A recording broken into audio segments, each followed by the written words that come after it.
Alhamdulillah, puji syukur kita panjatkan kepada Allah yang hari ini kita diberi kenikmatan oleh Allah Subhanahu wa taala memasuki hari ke 12 atau 11 ya? 12 dari bulan suci Ramadan. Itu tutup. Maka sebagaimana kita ketahui dalam sebuah riwayat Allah Subhanahu wa taala memberikan 10 pertama itu adalah rahmat dan 10 kedua adalah ampunan. Maka sekarang kita sedang berada di posisi tengah-tengah. Allah sedang memberikan kepada kita ampunan seluas-luasnya. Oleh karenanya yang kemarin 10 pertama memang ibadahnya sudah memuncak, dipuncakkan lagi. Yang belum memuncak maka ibadahnya ditingkatkan lagi dan terus kita perbaiki diri kita masing-masing yang sehingga insya Allah diterima oleh Allah Subhanahu wa taala. Akan tetapi semua itu tergantung dengan syarat ibadah yang disyariatkan. Syarat diterimanya ibadah atau diterimanya amalan di dalam syariat kita terbingkai pada 2 perkara saja. Yang pertama ikhlas dan yang kedua mutaba'ah lin Nabi sallallahu alaihi wasallam atau mengikuti ajaran, mengikuti sunnah, mengikuti apa yang dicontohkan Nabi sallallahu alaihi wasallam. Maka insya Allah pada hari ini kita akan membahasnya tentang poin yang pertama yaitu al-ikhlas. Agar supaya ibadah-ibadah kita khususnya di hari-hari mulia ini diterima oleh Allah Subhanahu wa taala. Para ulama menjelaskan yang namanya ikhlas itu adalah sir, rahasia. Rahasia antara siapa? Bainal abdi wa rabbi. Rahasia antara seorang hamba dengan Tuhannya. Jadi yang sebenarnya, yang hakikatnya kita itu punya rahasia. Tapi rahasia kita bukan rahasia cuma sama teman. Rahasia kita bukan cuma rahasia kita sama orang. Akan tetapi rahasia yang sebenarnya adalah rahasia kita dengan Allah Subhanahu wa ta'ala. Itu adalah poin yang paling utama. Sampai-sampai ada seorang qari dan beliau juga adalah munsyid. Siapa? Qari yang suaranya indah. Syekh Misyari Rashid. Nah, itu kan beliau sampai membuat di antara syair nasyidnya, apakah kamu punya rahasia antara dirimu dengan Tuhanmu? Atau apakah kamu punya rahasia antara dirimu dengan Allah? Halaka sirrun indallah bainaka wa bainallah. Apa kamu punya rahasia dengan Allah yang enggak diketahui siapa-siapa yang mengetahui, hanya dirimu dan Allah Subhanahu wa taala saja. Yang sebenarnya itu kita diminta seperti itu. Jadi sekarang ini kita tanyakan pada diri kita sendiri. Kalau ternyata kita enggak punya rahasia, maka hati kita berikan kepada siapa?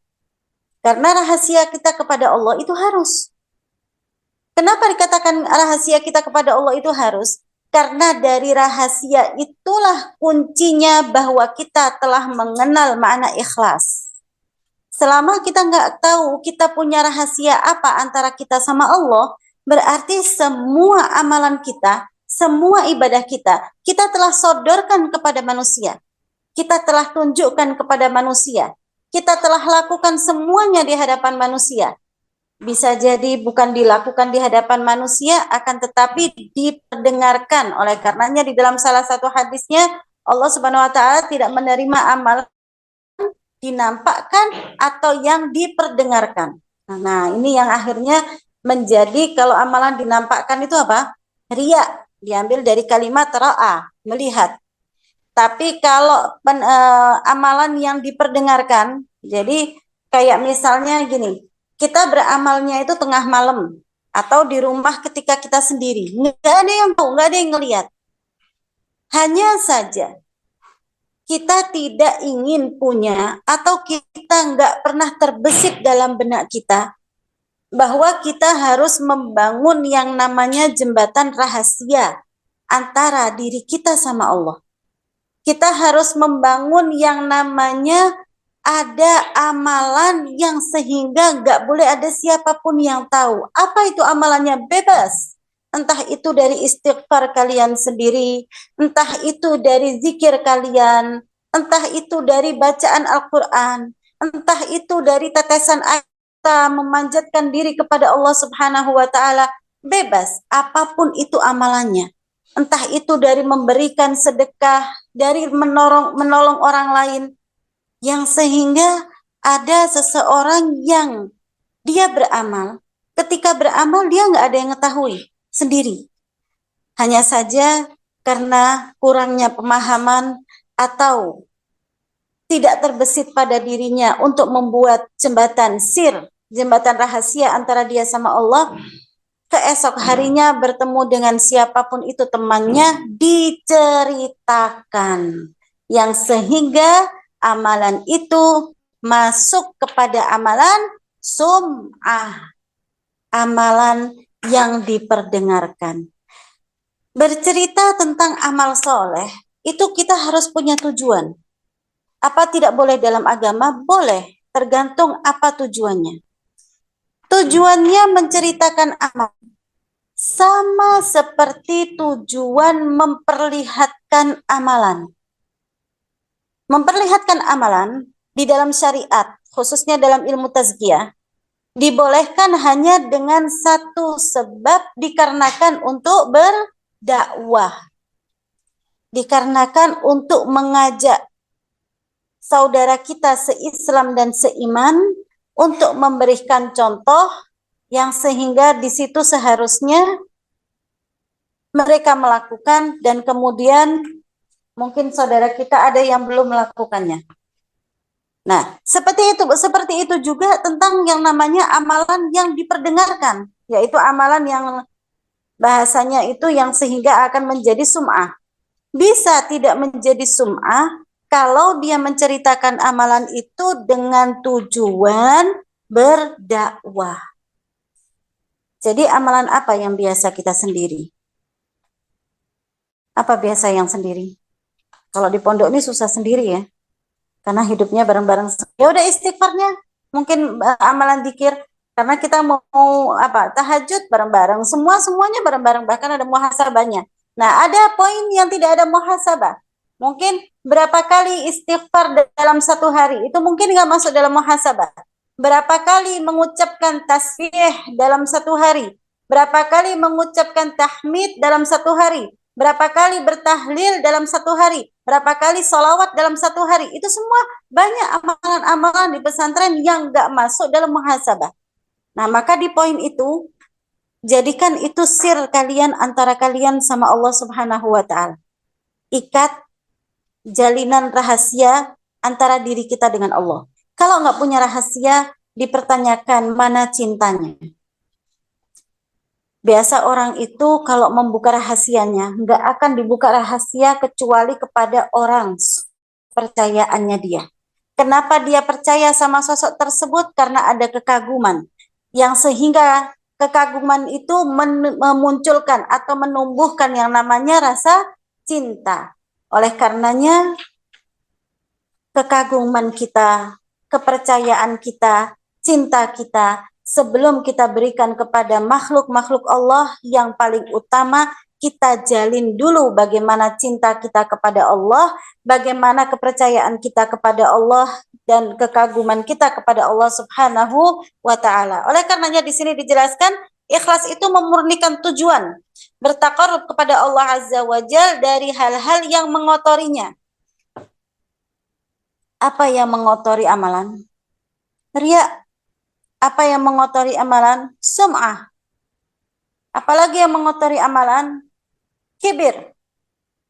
Kibir itu apa artinya? Naam, itu arti terjemahnya. Kibir dalam syariat apa artinya? batarul haq wa ghamtun nas. Kibir itu maknanya adalah batarul haq.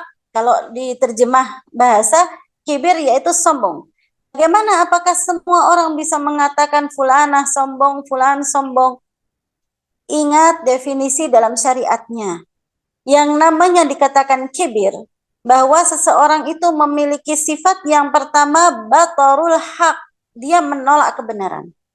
Jadi kalau dinasehati nggak mau, ditolak itu nasihat. Entah alasan apa aja, dibilang itu sudah nggak zaman lagi, aku tidak melakukan itu. Nolak, yang namanya orang-orang nolak nasihat itu gimana sih? Walaupun dia nggak pernah keluar dengan pakaian bagusnya, dia nggak pernah memamerkan hartanya, dia tidak pernah memamerkan kekayaannya, kenikmatannya, selama dia batarul haq, dia menolak kebenaran, itu kibir sudah mulai masuk. Dan kemudian yang kedua, wa ghamtun nas, merendahkan manusia yang lain. Selain tidak menerima kebenaran, kemudian di sisi lain ketika melihat manusia yang lain, dia mencari bagaimana pintunya yang sehingga dia bisa menghinakan saudaranya yang seislam dan seiman. Wal'iyadzubillah. Itu penghapus sifat ikhlas. Bahkan nggak bisa jejeran sama ikhlas sama sekali.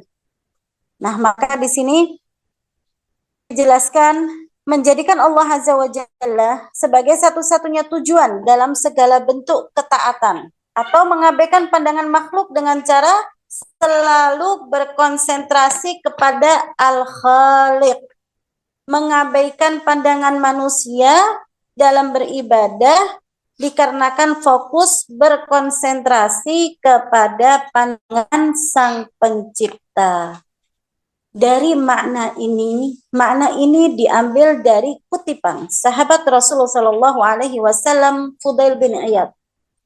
Apa yang dijelaskan oleh Fudail bin Iyad? Beramal karena untuk dilihat orang lain, maka amalnya menjadi apa? Apa amalnya ya banat? Kalian semua sudah belajar di syarah hadis nomor 1. Beramal dikarenakan untuk supaya dilihat atau dipuji. Dilihat ya tujuannya untuk mengharap dipuji ya. Untuk supaya mendapat pandangan atau pujian orang lain, maka apa amalnya? Riya atau syirik? Syirik.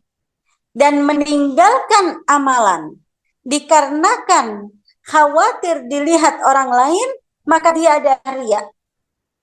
Ini bahaya.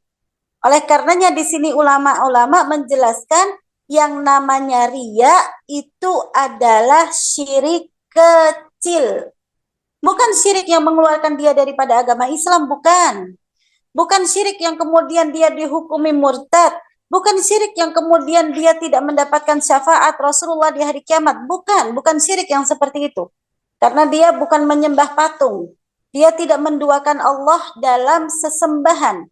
Akan tetapi dia bermain dalam hatinya ketika dia beribadah. Ini sangat bahaya sekali. Oleh karenanya tidak hanya kita yang khawatir. Kita pasti khawatir kalau kita mendengarkan dalil atau apapun itu tentang ikhlas dan kita muhasabah tentang diri kita, maka kita mungkin semakin panik. Tapi paniknya kita tidak hanya kita saja. Yang sampai-sampai dijelaskan para sahabat pun panik, sampai-sampai mereka menceritakan kalau saja setiap orang itu ada satu saat saja. Berapa saatnya terserah. Mau 1 jam, mau 2 jam, mau 1 hari, intinya dijelaskan 1 saat saja seorang hamba bisa hidup dengan keikhlasannya, maka dia akan selamat. Bayangin, cuma 1 saat saja dari kehidupan umur yang dikasih sama Allah, 1 saat saja bisa ikhlas, maka dia akan dijamin selamat, dikarenakan hatinya dia telah dikosongkan sekosong-kosongnya dari pandangan manusia. Hatinya dia pernah dia kosongkan daripada penilaian manusia. Hatinya dia pernah dia kosongkan dari apapun itu keadaan dunia. Dan dia berikan seutuhnya kepada Allah Subhanahu wa ta'ala. Maka di sini dijelaskan kalau kita beramal, kita ambil contoh sholat ya, itu contoh yang paling gampang. Biasanya sholat 5 waktu, itu sholat, alhamdulillah, namanya orang Islam, memang dia sudah dengan ikrarnya syahadat, asyhadu alla ilaha illallah wa anna Muhammad Rasulullah, dengan ikrar syahadatnya, ya sudah pasti dia harus menunaikan rukun Islam. Dan rukun Islam yang kedua setelah syahadatin, yaitu menunaikan atau mendirikan sholat. Maka orang Islam pasti dia sholat. Kemudian ketika dia sholat, biasanya sholatnya dia itu ya biasa kayak gitu. Bacaannya itu. Apa yang dibaca? Ya yang pendek-pendek itu, kul gitu tuh. Ina atau ina apa al-muhim yang bagian belakang-belakang. Dan kemudian dia biasa sholat bagaimana? Ya sholat seperti biasa dia sholat. Ternyata dia sendiri merasakan ada perbedaan pada sholatnya dia. Siapa yang tahu? Dia sendiri. Nah, perhatikan, ini Ustazah bilang dia sendiri. Karena kenapa kok Ustazah tekankan dia sendiri? Bukan tugas kita menilai ibadah manusia. Tugas kita menilai ibadah kita sendiri. Perhatikan, masalah ikhlas, masalah hati, bukan tugas manusia menilai ibadah hati manusia yang lain. Hati hanya Allah yang tahu, hati hanya Allah yang berhak menilai, masalah hati hanya Allah yang berhak menghukumi. Oleh karenanya, kita manusia muamalahnya muamalah apa? Zahir, tidak muamalah batin. Jadi kalau ada teman, mungkin ada yang berselisih, kemudian maafin aku ya. Dan temannya mengatakan, iya aku maafin tapi sambil cemberut. Ya sudah, kamu nggak ikhlas ya, ayo keluarin ikhlasnya. Kenapa harus dikeluarin? Ini ikhlas antara aku sama Allah. Dan kalaupun hatinya dia memaafkan dengan tidak ikhlas dan lisannya mengatakan dengan mudahnya, iya ikhlas. Udah, mau apa lagi lebihnya? Bisa memaksa hatinya ketahuan bagaimana ikhlas? Nggak bisa. Oleh karenanya, bukan hak manusia menilai kualitas ibadah seseorang karena perkara hati. Tugas kita adalah menilai dan meluruskan masalah zahirnya. Apa maksudnya masalah zahir? Yaitu masalah fikihnya. Ini orang sholatnya kok salah posisinya. Ini orang sholat bacaannya salah. Kita betulin. Adapun apa yang ada di hati dia, wallahu alam. Jadi nggak pernah kita bisa nggak ada celah di dalam agama kita. Kita dikasih peluang untuk mengatakan itu dia sholat tapi sholatnya nggak ikhlas. Nah itu unik itu kalau bisa kayak gitu. Ya apa manusia bisa mengetahui isi hati manusia? Oh kelihatan itu gelagatnya udah kelihatan kalau sholatnya nggak ikhlas. Gimana? Wujudnya dari mana? Nah oleh karenanya di sini ada seorang yang sholat dan kemudian dia setiap kita masing-masing mengenal kualitas kita. Ternyata kita merasa ketika ada orang lain, ketika di hadapan orang lain, kok sholatku ini ngerasanya kayaknya beda ya. Kok sholatku ini ngerasanya aku kayak lebih khusyuk. Pas tadi ada orang datang ada di hadapan masyarakat atau di hadapan tamu, yang biasa waktu aku sendiri di rumah, aku cari surat-surat yang paling pendek supaya cepat selesai. Tapi pas sekarang, aku setelah waladhdallin amin, itu sampai terhenti beberapa lama karena aku berpikir, surat apa yang panjang yang aku ingat? Demi supaya nggak kelihatan cepat selesai sholatnya. Siapa yang tahu amalan dia seperti itu? Sir, antara dia sama Allah. Nah, ini oleh karenanya, karena dia lupa, di situ ada rahasia antara dia sama Allah. Allah selalu memandang, dia lupa di situ, yang sehingga dia fokus memandang manusia yang ada di sekitarnya. Yang dia sholat dengan dipanjangkan sholatnya. Kemudian yang biasanya rukuknya cepat, seperti bahasanya kayak apa? Matok ayam lagi matok, ayam bukan dipatok ayam ya. Ayam yang lagi matok gitu ya. Yang biasanya sholatnya rukonya cepat, sebenarnya bacanya nggak tahu itu apa, kayak petir. Kemudian i'tidal cepat, semua rukun dia lakukan dengan cepat, dia meninggalkan tumakninah sekalinya ada di hadapan manusia, dia menunaikan semua dengan sempurnanya, dia menunaikan dengan panjangnya. Kemudian, bagaimana hukum sholat orang tersebut? Nggak bisa kita katakan, oh hukumnya nggak diterima. Tidak. Dijelaskan di dalam syariat yang dijelaskan tadi diriwayatkan oleh Fudail, maka sholatnya diterima, akan tetapi panjangnya, khusyuknya, fokusnya dia dalam memperbaiki gerakan dan apapun tumaknina di dalam sholat, bagian tidak diterima. Kenapa? Dikarenakan panjangnya karena manusia, khusyuknya karena manusia, gerakan tubuh fokusnya karena manusia. Bagian itu kembalilah kepada dirinya sendiri. Adapun yang diterima oleh Allah Subhanahu wa taala adalah kualitas sholat yang selama ini biasa dia lakukan. Nah, oleh karenanya Allah bersabda atau Allah berfirman, Rasulullah Shallallahu Alaihi Wasallam bersabda, yang mana di situ adalah hadis qudsi. Allah Taala berfirman, Ana aghna syuraka'i 'ani syirki. Aku adalah yang tidak butuh daripada sekutu. Faman amila amalan asyraka fihi ghairi fa ana bari'un minhu. Dan barang siapa yang melakukan satu asyraka fihi ghairi, di dalamnya amalan itu dia selipkan ada sekutu selain diriku, aku diduakan di dalam hatinya, seperti orang tadi yang sholatnya memperbaiki kualitas sholatnya karena di hadapan manusia. Sholatnya dia berikan kepada Allah, tapi ada sekutu di dalam hatinya, kualitas sholatnya diberikan untuk manusia. Maka kata Allah Subhanahu wa taala dalam hadis qudsi tersebut, fa ana bari'un minhu, maka aku terlepas daripada amalan dia. Dalam arti tidak diterima oleh Allah Subhanahu wa taala yang bagian sekutunya. Maka banatil habibat dan juga ibu-ibu yang dirahmati Allah, Allah Subhanahu wa taala memerintahkan atau mengenalkan kepada kita tentang masalah ikhlas. Yang pertama dan utamanya adalah dari firman-Nya, wa ma umiru illa liya'budullaha mukhlishina lahuddin hunafa.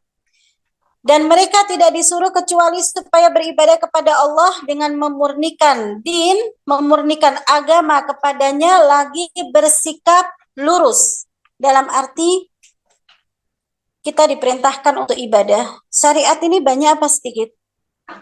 Banyak. Syariat itu sangat banyak sekali.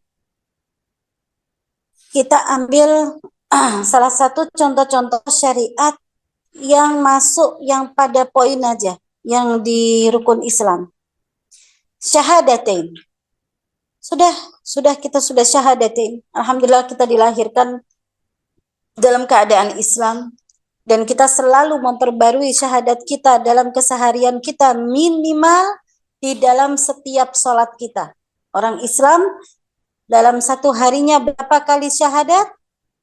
Hitung berapa kali dia, itulah syahadatnya. Itu minimalnya. Nah, kemudian nanti pada zikirnya dia keseharian dan lain-lain. Kemudian menunaikan sholat. Apakah sudah ikhlas untuk Allah sholat kita? Ataukah kalau tidak ada yang melihat sholat kita, kita akan berikan kepada Allah sebagaimana yang dijelaskan dalam salah satu kitab atau dalam satu riwayat ulama tazkiyah, sholat dengan kualitas seperti kain kusut atau pakaian buruk yang naik ke langit, yang kemudian oleh malaikat penjaga langit dilemparkan kembali ke penduduk bumi atau ke alam dunia, dikarenakan sholat itu tidak layak untuk dinaikkan di hadapan Allah. Ataukah sholat kita yang kualitas itu? Wal'iyadzubillah. Kemudian syariat selanjutnya kita diminta untuk puasa. Di dalam hadis yang lain didahulukan yang zakat. Itu hadis tentang rukun Islam, ada riwayat, ada yang syahadatu alla ilaha illallah wa anna Muhammad Rasulullah, wa tuqimus shalah wa tu'tiyaz zakah wa tasuma Ramadan wa tahajjul bait man istata'a ilaihi sabila. Ada riwayat yang lain yang tasuma Ramadan dulu baru kemudian zakat. Itu hanya sekedar tertib, dan tertib itu bermuncul dari awal mula didirikannya syariat. Itu asbab utamanya tertib. Dan kemudian asbab yang kedua ada masalah hukum fikih. Bagaimana perbedaan antara orang yang tidak menunaikan zakat dan orang yang tidak mengerjakan puasa. Nah, itu perbedaan tertibnya ada di kedua pintu tersebut. Kemudian kita masuk ke poin yang ketiga, yang kita ambil riwayat yang zakat dulu saja. Apakah zakatnya sudah sesuai dengan apa yang diminta oleh Allah, yaitu zakat dengan ikhlas? Ataukah zakatnya sesuai dengan yang diancam oleh Allah Subhanahu wa taala dalam firman-Nya, zakatnya akan tertolak dikarenakan mengandung al-manni wal adza, ada di situ sifat mengungkit-ungkit dan menyakiti perasaan sang penerima, menyakiti perasaan siapa yang dikasih. Na'udzubillah min dzalik. Maka zakatnya tertolak.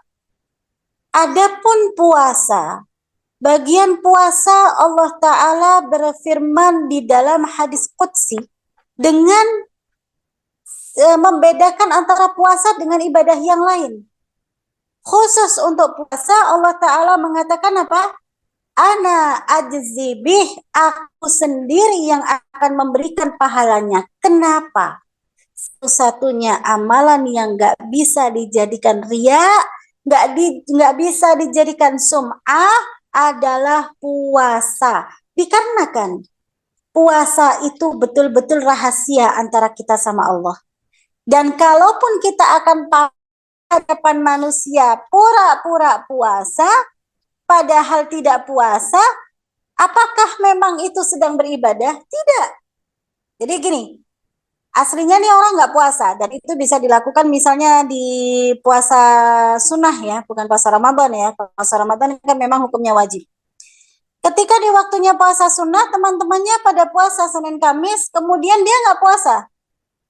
Apapun itu alasannya, entah males ataupun apa alasannya, intinya dia nggak puasa tanpa dia sedang berhalangan. Nggak ada uzur sebetulnya, cuman uzurnya lain. Maksudnya itu mungkin dia sakit perut tapi dia malu berbicara, atau lebih parah lagi dia itu adalah males. Nah kemudian dia pingin supaya sama kayak temennya, dia sembunyi makan minum. Kalau orang nggak puasa, nggak makan, nggak minum, kalau nggak makan oke lah masih. Tapi kalau nggak minum sama sekali, dari mulai fajar sampai maghrib, nggak mungkin. Nggak akan kuat. Nah, kemudian dia ini sembunyi-sembunyi. Oh, di Batu itu airnya murni dari gunung. Jadi di kamar mandi bisa langsung minum. Mau dia minum di kamar mandi kah? Mau dia sembunyi di dapur? Mau dia hatta mau masuk lemari? Mau dia dimanapun, hakikatnya dia itu sedang puasa atau tidak? Enggak sedang puasa. Oleh karenanya, satu-satunya amalan, satu-satunya ibadah yang enggak bisa disiasati adalah puasa. Oleh karenanya, oh puasanya dia sombong. Enggak ada yang namanya puasa sombong. Kalau puasa, nih sekarang kita puasa kan, ya udah, tak pamer ya, aku lagi puasa. Apa yang dipamerkan? Apa yang dipamerkan dari puasanya? Emang sama-sama puasa, gitu kan? Nah, kecuali nanti kalau di waktunya puasa sunnah. Di waktunya puasa sunnah, yang lain-lain, nggak ada yang puasa, kemudian nggak ada sebab, tahu-tahu dia cerita. Nah, kenapa kamu cerita? Ya dia biar tahu kalau aku itu orang yang rajin puasa Senin Kamis. Nah, di situ hilang sudah. Padahal puasanya itu adalah puasa sunnah yang lebih daripada amalan-amalan yang lain, yang sehingga Allah mengatakan fa'ana ajzibih, aku yang akan memberikan pahalanya. Oleh karenanya, ibadah yang selanjutnya begitu juga dengan haji. Kalau dia berangkat haji dan kemudian ternyata tidak ikhlas karena Allah, ya Allah, berapa khasarahnya, berapa Nah, maka orang yang haji tadi kalau dia memasukkan riya, menghilangkan kualitas ikhlasnya, dia rugi dalam segalanya. Karena haji itu membutuhkan kesempatan, dan kesempatan itu pun rahasia dari Allah. Ada orang yang nabung, bahkan uang sudah dipegang di tangan. Subhanallah, kalau di dalam ketentuan atau dia mungkin entah apa itu sebabnya, belum dapat panggilan untuk haji, bagaimana? Apa bisa haji? Juga nggak bisa. Ada yang haji tahu-tahu dikasih hadiah dadakan, belum ada persiapan. Ah, itu rahasia di situ. Oleh karenanya, sudah berangkat haji, maka dia tidak mengikhlaskan hatinya, rugi dalam segala-galanya. Maka di sini Abu Umamah meriwayatkan tentang seseorang yang menemui Rasulullah Shallallahu Alaihi Wasallam dan bertanya, bagaimana pendapatmu tentang seseorang yang berperang untuk mendapatkan upah dan pujian? Apakah ia mendapatkan pahala? Rasulullah Shallallahu Alaihi Wasallam menjawab, ia tidak mendapatkan apa-apa. Di sini sampai orang tadi mengulang pertanyaannya tiga kali dan tetap Rasulullah menjawabnya, ia tidak mendapatkan apa-apa. Rasulullah menekankan dengan sabdanya, innallaha azza wa jalla la yaqbalu min amali illa ma kana lahu khalisan wabtaghi bihi wajhah. Sesungguhnya Allah azza wa jalla tidak menerima suatu amal kecuali jika dikerjakan murni karenanya dan mengharap wajahnya. Dalam arti, maka di sini yang perlu kita perhatikan bahwa seorang hamba hanya akan selamat dari godaan setan dengan satu pintu, yaitu keikhlasan. Jadi setan itu nggak mungkin ninggalkan kita, ya kan? Kita udah sepakat, kita sudah beriman, kita mendengarkan kabar dari Allah dan Rasul-Nya bahwa di Al-Quran pun Allah telah menjelaskan bahwa setan itu nggak mau dimatikan dan Allah memberikan hak itu atau memberikan peluang itu kepada setan. Dan setan meminta untuk mengganggu dan Allah mengiyakan. Yang sehingga bagaimana caranya kita supaya selamat daripada setan, daripada gangguan iblis, hal itu diabadikan oleh Allah Subhanahu wa taala. Perkataan atau pernyataan iblis itu di surat Shad, yang mana di sini Allah Subhanahu wa taala dalam kisahnya ketika Allah memerintahkan kepada seluruh makhluk, seluruh malaikat, begitu juga dengan iblis setan bersujud kepada Nabi Adam. Nah, kisah itu kan sudah masyhur ya. Kemudian semuanya bersujud kepada Nabi Adam. Siapa yang nggak mau bersujud? Iblis. Kenapa? Dikatakan ana khairun minhu, khalaqtani min turab wa min nar wa khalaqtahu min turab atau min tin. Karena aku lebih baik daripada Adam. Aku diciptakan dari api dan dia diciptakan dari tanah. Api sama tanah kan lebih kuat api. Nah, ini pintu kesombongan. Oleh karenanya, pintu kesombongan kalau masuk di dalam hati itu akan membawa sifat-sifat yang lainnya sampai akhirnya ikhlas itu akan jauh daripada pribadi seseorang, waliyadzubillah. Kemudian di situ Allah Subhanahu wa taala memerintahkan, karena Allah murka kepada iblis, maka Allah memerintahkan kepada iblis tersebut untuk keluar daripada surga. Qala fakhruj minha fa innaka rajim wa inna 'alaika la'nati ila yaumiddin. Keluarlah kamu daripada surga karena kamu adalah sosok atau makhluk yang terkutuk dan untukmu, atasmu laknatku sampai hari kebangkitan nanti. Kemudian si iblis berkata, qala rabbi dhirni ila yaumi yub'atsun. Wahai Allah, wahai Rabb, kalau begitu izinkan aku, berikan aku, tangguhkan aku, dalam arti di sini jangan dimatikan sampai hari kebangkitan. Allah Subhanahu wa taala menjawabnya, qala fa innaka minal mundharin. Baik, sesungguhnya engkau termasuk daripada yang mendapatkan penangguhan tersebut. Jadi setan nggak ada yang mati. Ila yaumil waqtil ma'lum. Allah Ta'ala menjelaskan sampai pada waktu yang Allah tentukan. Kemudian di sini si iblis mengatakan, qala fabi'izzatika la'ughwiyannahum ajma'in. Dengan kemuliaan-Mu ya Allah, ini dia seolah bersumpah. Aku bersumpah dengan kemuliaan-Mu, aku akan mengganggu manusia seluruhnya. Illa ibadaka minhumul mukhlasin. Kecuali hamba-hambamu yang mempunyai sifat ikhlas, di situ aku nggak bisa mengganggunya. Nah, jadi bagaimana cara supaya nggak terganggu oleh iblis dari gangguan setan?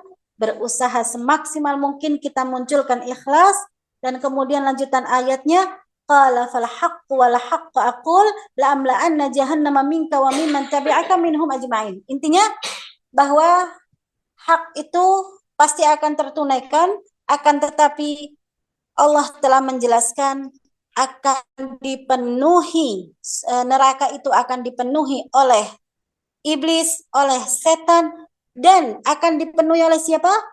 Mimman tabi'aka, oleh siapa-siapa yang mengikutimu daripada manusia tersebut. Minhum ajma'in. Olehnya hati-hati.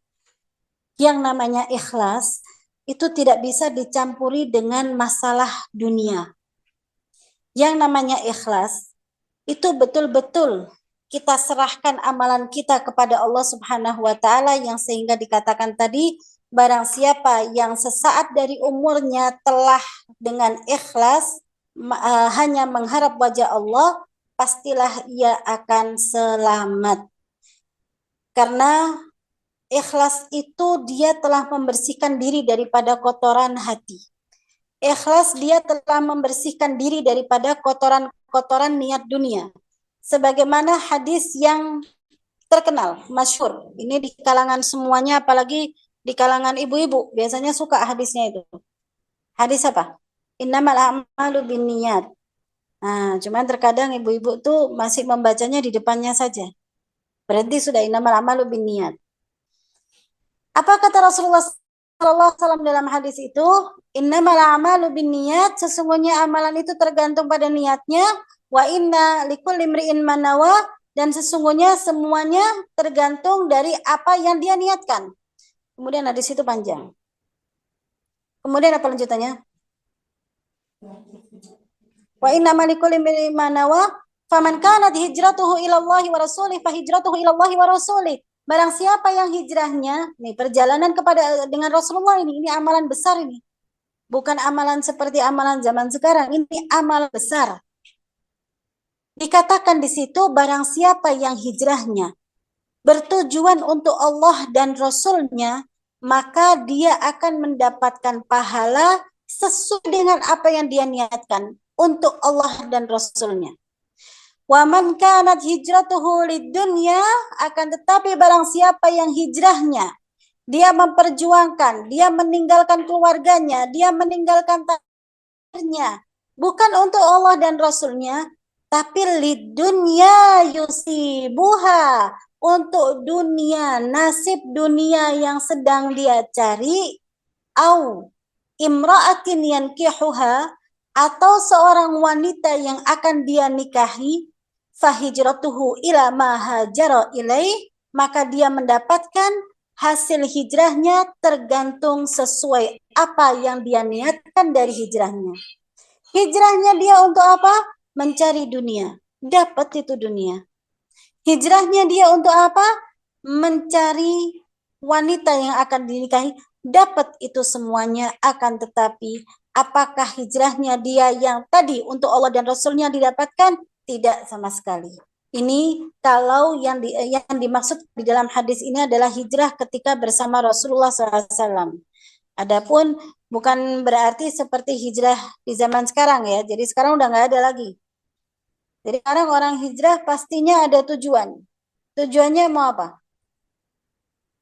Kita yuk hijrah. Hijrah kemana? Kalau ditanya hijrah, mau hijrah kemana? Mau hijrah ke Palestina. Ngapain hijrah ke Palestina? Karena mau menunaikan hadis Rasul, la hijrata illa fi thalathati masajid. Nggak ada hijrah kecuali pada 3 masjid. Kemana itu? Baitul Haram, ke Masjid Nabawi, dan juga ke Baitul Maqdis. Ya udah, sekarang kita pilih ke Baitul Maqdis. Ngapain hijrah ke sana? Mau menolong agama Allah, aku mau ikut jihad di sana, mau menjadi relawan, mau menjadi perawat-perawat wanita, mau masakin para mujahidin dan lain sebagainya. Maka di situ akan mendapatkan hijrahnya untuk Allah dan Rasulnya. Itu hijrah yang ikhlas. Kemudian ternyata diselipkan niat lain. Aku mau hijrah ke Palestina, ngapain? Mau masakin yang sehingga nanti mujahidinnya biar jatuh cinta sama aku. Dan kemudian nanti aku pulang ke Indonesia, insya Allah sudah halal, sudah dinikahi sama mujahidin di sana. Oh, ila mahajara ilaih. Maka ini bukan lagi muhajir, itu kan dalam riwayatnya hadis itu muncul dikarenakan seorang yang dikatakan sampai julukan sahabat tersebut dikatakan muhajir Ummu Qais. Jadi dia hijrah bersama Rasulullah, akan tetapi di situ ada seorang wanita janda yang dia incar sambil nanti mau ketemu Ummu Qais dan kemudian aku nikahi. Rasulullah dikabarkan oleh Allah Subhanahu wa taala apa rahasia hati dia, salah satu sahabat ketika hijrah yang kemudian dimunculkan. Faman kanat hijratuhu lid-dunya yusibuha aw imra'atin yankihuha fahijratuhu ila ma hajara ilai. Nyerodok tuh sahabat, duh kok tahu kalau aku tujuannya mau kayak gitu. Nah, yang kemudian terkenalah dikata sahabat tersebut dijuluki Muhajir Ummu Qais. Dia adalah orang yang hijrah untuk ngejar si Ummu Qais. Nah, jadi kalian akan mencari Abu Qais di Palestina. Jadi relawan di Palestina, kemudian supaya nanti pulangnya mendapatkan yang sudah dihalalkan di Palestina gitu.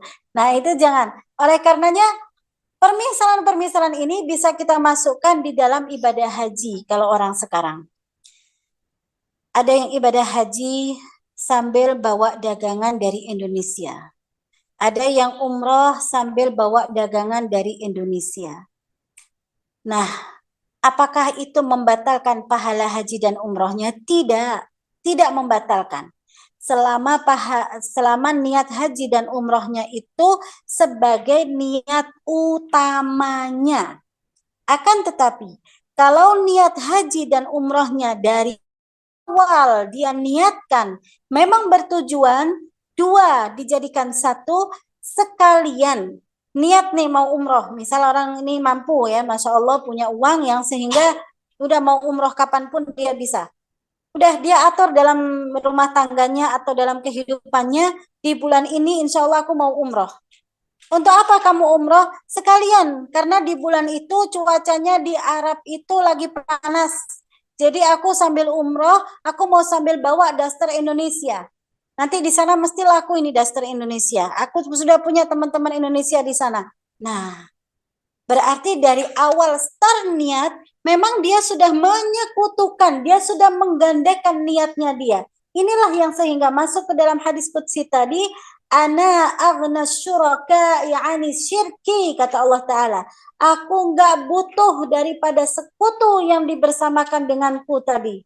Maka Allah Ta'ala menjelaskan di akhir hadisnya, fa'an minhu, maka aku terlepas daripada dirinya, dalam arti pada amalannya dia. Nah, jadi apakah tidak boleh kalau kita pergi safar dan kemudian di situ menyisipkan apa hajat kita? Boleh, akan tetapi pahalanya berkurang. Dan bolehnya bagaimana? Boleh kalau niat pertama ibadah sudah tertunaikan. Memang niat pertama, tujuan utama berangkat ke negeri Arab, berangkat ke Mekah, ke Madinah, bertujuan untuk haji atau bertujuan untuk umroh. Itu niat pertamanya. Kemudian setelah dia sedang membulatkan niat, membulatkan tekad tadi karena Allah, dan insya Allah yang namanya dalam syariat ini, yang namanya niat itu lebih utama diterima sebelum amalan itu dikerjakan. Cukup niat saja karena Allah, itu sudah diterima sebelum itu dikerjakan. Ketika niat ini sudah diterima sama Allah Subhanahu wa taala dikarenakan ikhlas diberikan kepada Allah, kemudian di situ dikotorinya. Ada asbab, entah ditelepon sama siapa kenalannya yang di sana. Di sini sekarang cuaca begini dan begitu, dan sekarang musim lagi tren barang Indonesia ini itu, silahkan kamu bawa, mumpung nanti di sini dijual supaya pulangnya bawa uang dan lain sebagainya. Baru kemudian dia mengikuti ini amalan-amalan dunia. Apa tadi? Faman kana hijratuhu lidunya yusibuha. Masuklah hadis Rasulullah. Hijrah untuk mencari dunia yang dia kejar. Nah, di sini diterima, akan tetapi tidak sebersih amalannya yang sampai-sampai ibadah haji yang paling dipuji dalam riwayat sejarah Islam, yaitu hajinya penduduk Yaman. Sampai-sampai dikatakan haji yang kualitas paling baik, dan itu diabadikan di beberapa kitab tazkiyah, khususnya di pembelajaran haji. Haji yang paling baik kualitasnya adalah hajinya ashabul Yaman, penduduk Yaman. Kenapa? Keikhlasan penduduk Yaman dia wujudkan daripada amalannya dia. Keikhlasan penduduk Yaman yang aslinya itu adalah amalan batin, akan tetapi saking ikhlasnya, saking fokusnya dengan amalan tersebut, sampai-sampai siapun pada saat itu dari sahabat Rasulullah Shallallahu Alaihi Wasallam bisa melihat dengan mata kepala mereka sendiri memuji bagaimana kualitas ibadah khususnya hajinya penduduk Yaman. Semua ditunaikan, bahwa dari langkah demi langkah mendapatkan fadilah, yang sehingga penduduk zamannya Rasulullah SAW ketika mereka berhaji pada saat itu, mereka tidak mau, mayoritas mereka tidak mau menggunakan kendaraan walaupun mereka punya. Kenapa? Dikarenakan tujuan mereka langkah demi langkah mendapatkan ridho Allah menuju kepada Baitul Haram. Dan kemudian bagaimana mereka, jadi kalau kalian membaca ayat atau membaca hadis tentang sifat-sifat orang haji, itu kalau masuk ke dalam tafsirnya, itu dijelaskan bahwa itu adalah penduduk Yaman. Bagaimana wujud lusuhnya mereka, bagaimana pengorbanan mereka untuk supaya bisa pergi haji, bukan karena mereka kurang keadaannya, akan tetapi seolah-olah yang kayanya mereka itu seolah-olah hidupnya sama-sama miskin sama mereka. Karena apa? Walaupun orang kayanya di Yaman, ketika pergi haji, ini di zaman Rasul ya, ketika pergi haji, mereka langsung apapun kemampuan duniawi, dia berikan hijrah ini, safar ini murni untuk Allah Subhanahu wa Ta'ala, yang sehingga semua memandangnya seolah-olah dia adalah orang yang paling miskin sedunia, dikarenakan wujudnya dia yang sangat sederhana dan pengorbanan dia menuju ke Baitullah dengan berjalan. Maka ini kalau masuk atau belok kepada sifat Yaman, negeri Yaman, begitu juga sifat orang Yaman, itu banyak sekali kemuliaannya, khususnya dalam masalah ibadah. Sampai-sampai jin yang paling baik, jin yang paling beriman dari kalangan jin kan juga ada yang beriman, dikarenakan kan wa ma khalaqtul jinna wal insa illa liya'budun. Maka jin itu juga beriman kepada Allah. Jin yang paling beriman adalah jinnya ashabul Yaman. Jadi Yaman itu tidak hanya manusianya yang dipuji oleh Rasulullah, bahkan jinnya adalah sosok yang paling dipuji, karena jinnya pun keimanannya sangat tinggi, manusianya keimanannya sangat tinggi, hatinya lembut, dan sampailah Rasulullah berdoa, Allahumma barik lana fi syamina wa yamanina. Ya Allah, berkahilah negeri Syam kami dan juga Yaman kami. Nah, itu sebagai tambahan. Oleh karenanya kita akan belajar bagaimana karakter supaya menjadi orang yang hati ikhlas. Hati ikhlas adalah hati yang penuh dengan cahaya iman. Ikhlas itu poin yang sehingga kita nggak diganggu setan. Ikhlas itu sangat berat sekali. Ikhlas itu susah. Oleh karenanya dikatakan tadi bagaimana para sahabat berharap bisa ada sesaat saja untuk bisa melakukan atau bernilai ikhlas dalam hidupnya karena saking susahnya untuk memunculkan yang namanya ikhlas. Yang sehingga di sini dijelaskan orang ikhlas, ini asar dari sahabat, orang ikhlas adalah orang yang menyembunyikan kebaikan-kebaikan dirinya sebagaimana ia menyembunyikan keburukan-keburukannya. Setiap kita manusia, bagaimanapun model kita, apakah kita pelajar, ataukah kita awam, apakah ahli maksiat, apakah ahli ibadah, tabiat manusia pasti mau menyembunyikan keburukan. Akan tetapi, yang akan kita bahas adalah poin ikhlas, bukan poin tabiat. Kalau tabiat itu adalah sifat umum. Poin ikhlas, dia menyembunyikan kebaikannya serapi mungkin, sesimpun mungkin, sebagaimana dia serapi mungkin dan serahasia mungkin dia menyembunyikan aib-aib atau keburukan-keburukan dia. Kemudian asar berikutnya menjelaskan, ikhlas adalah tidak merasa telah berbuat ikhlas. Perhatikan, ikhlas adalah tidak merasa telah berbuat ikhlas. Barang siapa masih menyaksikan keikhlasan dalam ikhlasnya, maka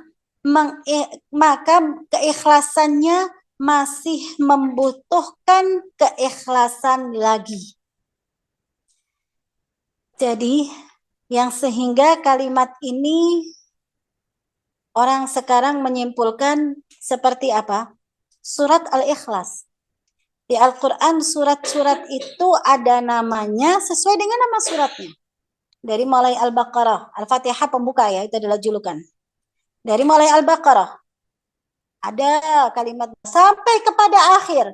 Al-Ikhlas dari awal ayat, Al-Falaq kan ada kan? Qul a'udzu birabbil falaq. An-Nas ada diulang-ulang berapa kali Nas. Dan kemudian di bagian Al-Ikhlas, Qul huwallahu ahad, Allahus samad, lam yalid wa lam yulad, wa lam yakul lahu kufuwan ahad. Adakah kalimat ikhlas? Tidak ada. Si ikhlas sendiri gak tahu. Dia gak ngeh. Dia gak sadar. Ternyata dirinya sedang ikhlas. Itulah ikhlas yang benar. Kalau kita masih mengatakan, aku ikhlas. Kalau kita masih mengatakan, aku berbuat ini ikhlas. Maka itu dikatakan oleh sahabat, maka keikhlasannya masih membutuhkan keikhlasan lagi. Kenapa? Karena ternyata kamu kenal. Ternyata penilaianmu bisa menilai dirimu sendiri. Padahal ikhlas itu adalah murni penilaian Allah Subhanahu wa ta'ala. Kemudian dijelaskan lagi oleh sahabat, bagi para aktivis, dalam arti apa? Bagi para aktivis itu luas. Entah itu daiyah, entah itu intinya orang-orang yang terjun ke dalam masyarakat. Bagi para aktivis, mengikhlaskan niat jauh lebih sulit daripada melakukan seluruh aktivitas. Kita merasa aktivitas kalau lagi banyak capek. Bagaimana kalau kalian lagi dikejar target hafalan? Belum selesai targetnya, tapi masanya sudah sangat pendek. Ngerasanya itu hidup sibuk yang luar biasa. Istirahat kurang. Sibuk luar biasa. Semua orang di dunia ini sedang beraktivitas. Dan aktivitasnya sesuai dengan bidang masing-masing. Ibu rumah tangga aktivitas dengan masalah rumah tangganya, dengan kesibukan rumah tangganya.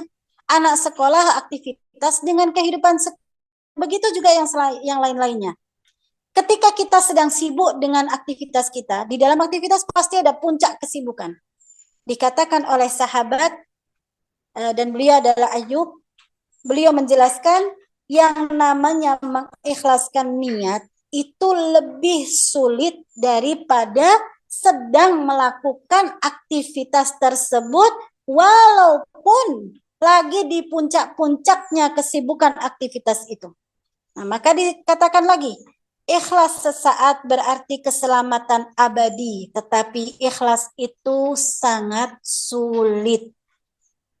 Sekarang ikhlas sulit. Bagaimana cara kita menghadirkan ikhlas? Tarik sifat hati yang lainnya. Tarik sifat-sifat kebersihan hati yang lainnya. Untuk supaya kelama-lamaan dengan berjalannya waktu, dengan terbiasanya, dengan meminta kepada Allah Subhanahu wa taala hati ini ikhlas, yang sehingga muncullah sifat ikhlas. Jadikan hati sifat pemaaf. Jadikan hati sifat yang memiliki sifat sabar. Nanti kita akan memasuki bab sabar. Dan kemudian jadikan hati sifat mau menyenangkan orang lain sebagaimana diriku suka. Sebagaimana yang Rasulullah sabdakan, la yu'minu ahadukum hatta yuhibba li akhihi ma yuhibbu li nafsihi. Tidak dikatakan kalian beriman sampai kalian menyukai apa yang untuk saudaramu seislam dan seiman seperti apa yang kamu sukai. Itu semua kita tunaikan. Kemudian Rasulullah juga bersabda, la yu'minu ahadukum man kana yu'minu billahi wal yaumil akhir falyaqul khairan falyukrim dhaifahu falyukrim jarahu. Barang siapa yang beriman kepada Allah dan hari akhir, berkatalah baik atau lebih baik diam. Dan barang siapa beriman kepada Allah dan hari akhir, muliakan tamunya, muliakan tetangganya. Amalan-amalan itu kita lakukan, berusaha semaksimalnya. Insya Allah dari amalan-amalan itulah yang akan menarik hati kita untuk kenal dengan yang namanya ikhlas. Terapinya yang harus kita lakukan adalah ingat, semua kita akan kembali kepada Allah dan akan dibuka semua kotak rahasia kita. Oleh karenanya di Al-Quran, di surat At-Tariq, Allah berfirman, yauma tubalas sarair. Pada hari dibuka semua rahasia. Dan jangan sampai ketika dibuka kotak rahasia kita, ternyata di situ kita nggak punya rahasia antara diri kita sama Allah. Ketika dibuka kotak rahasia, ternyata di situ semuanya adalah manusia. Tidak ada amalan yang dipersembahkan hanya untuk Allah, melainkan amalan semua ada sebab manusia di dalamnya. Oleh karenanya, ayat itu jadikan pondasi. Ayat itu pasti akan terwujud di hari kiamat nanti. Allah pasti akan membuka kotak rahasia yang ada di hati kita. Oleh karenanya Nabi kita sudah mengabarkan kepada kita, innallaha la yanzuru ila suwarikum wala ajsadikum. Allah enggak memandang dari wajah kalian. Allah enggak memandang kepada wajah kalian ataupun kepada tubuh kalian. Mau kalian cantik enggak cantik, tampan enggak tampan, hitam, putih, coklat, apapun itu enggak dipandang. Mau kalian tubuhnya bagus, tinggi, pendek, bagaimanapun itu enggak dipandang. Walakin yanzurullaha ila qulubikum. Akan tetapi Allah memandang kepada kalian hanya satu pintu pandangan Allah, kepada hati kalian. Nabi kita Muhammad SAW sudah mengabarkan hal itu kepada kita, dan Allah sendiri mengabarkan kepada kita, yauma tubalas sarair, ada hari akan dibuka seluruh rahasia. Maka insya Allah dari mulai hari ini kita akan melatih, terus melatih. Walaupun para sahabat sendiri, orang-orang yang sudah selalu hatinya dikatakan dalam bimbingan Rasulullah, hidup bersama Rasulullah, sahabat itu madrasahnya madrasah langsung madrasah Rasulullah. Mereka sendiri mengatakan ikhlas itu sulit, ikhlas itu susah. Bagaimana lagi dengan kita yang madrasah kita adalah madrasah akhir zaman. Apalagi madrasah kita adalah zaman sekarang, madrasahnya itu adalah madrasahnya sosmed. Madrasah kita sekarang adalah madrasah persaingan. Madrasah kita sekarang adalah madrasah nama baik. Oleh karenanya, keikhlasan di zaman sekarang jauh lebih susah daripada keikhlasan yang dilakukan atau diperjuangkan oleh para sahabat Rasul ridwanullahu ta'ala alaihim. Nah, maka Terus kita latih sifat-sifat ikhlas ini supaya bisa hadir muncul dalam kehidupan kita dengan cara memperbaiki bagaimana kita kepada manusia, memperbaiki amalan kita yang utamanya dengan manusia dulu. Jangan pernah sekali-kali memasukkan sifatnya iblis. Tadi sudah kita jelaskan, dia menolak kebaikan, menolak kebenaran, dan merendahkan orang lain. Itu sifat iblis. Batarul haq wa ghamtun nas. Sifat itu kita jauhkan sejauh-jauhnya. Sampai-sampai katakan sama diri kita sendiri, kita nggak kenal sama sifat tersebut. Kita nggak kenal sama yang menolak kebaikan atau menolak kebenaran. Batarul haq, menolak kebenaran, aku nggak kenal. Jadikan sifat kita ketika mendapatkan nasihat, mendapatkan masukan, kita mengintrospeksi, kita siap untuk bermuhasabah, siap untuk menanyakan pada diri kita, iya barangkali ada yang salah pada diriku. Dan kemudian jadikan sifat kita ini sifat yang gak mau merendahkan orang lain, dikarenakan kita sedang ada dalam proyek Rasulullah tadi, sebaik-baik iman atau dikatakan kamu beriman kalau kamu melakukan apa yang kamu lakukan itu sesuai yang kamu cintai. Melakukan kepada saudaramu apa yang kamu cintai. Apakah kita mau direndahkan? Pastinya tidak mau. Oleh karenanya, tidak mungkin aku akan merendahkan orang lain karena Rasulullah sedang mendidikku untuk melakukan apapun yang seperti aku cintai. Dan aku tidak suka direndahkan. Latih diri kita untuk menghindarkan dua sifat itu.